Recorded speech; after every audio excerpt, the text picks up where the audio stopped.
Kumakalat ngayon sa social media ang mga larawan at video na nagpapakita ng isang kapilya ng Iglesia ni Cristo na nananatiling matatag sa kabila ng malakas na lindol. Ayon sa ilang ulat, maging ang mga pader at pangunahing istruktura nito ay hindi gaanong naapektuhan. Batay naman sa ulat ng GMA News, nawalan ng supply ng kuryente sa naturang lugar matapos ang pagyanig.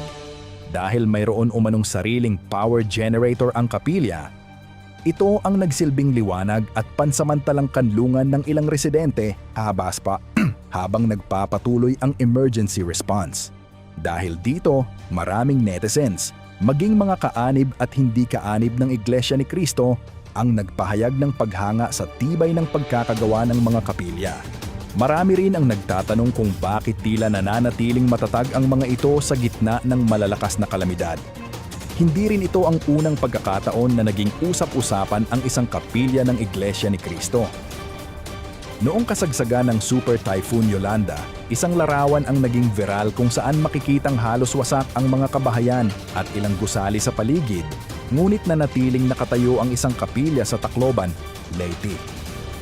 Ayon sa mga lumang ulat, nagsilbi rin itong kanlungan ng ilang residente sa gitna ng pananalasa ng isa sa pinakamalalakas na bagyong tumama sa bansa.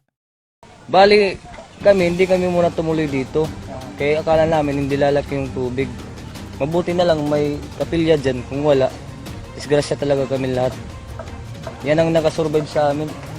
Marami pa yun.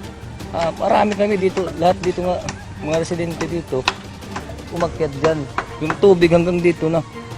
Sa social media, hindi rin maiwasang ikumpara ng ilan ang tibay ng mga kapilya sa ilang pampublikong infrastruktura sa bansa. May mga netizens na nagsasabing dahil sa matagal ng issue ng korupsyon sa ilang proyekto ng gobyerno, may mga gusali at istrukturang madaling masira kapag may kalamidad, bagamat magkakaiba ang disenyo, materyales at layunin ng bawat gusali. Para sa maraming netizens ay nagsisilbing halimbawa ang matitibay na kapilya ng kahalagahan ng maayos na pagpaplano, kalidad ng materyales, at tamang pagpapatupad ng konstruksyon. Sa huli, marami ang naniniwalang ang isang matibay na gusali ay hindi lamang simbolo ng pananampalataya o arkitektura, kundi ng disiplina, kalidad, at responsableng pagtatayo na maaaring magsilbing proteksyon sa buhay ng mga tao sa oras ng sakuna.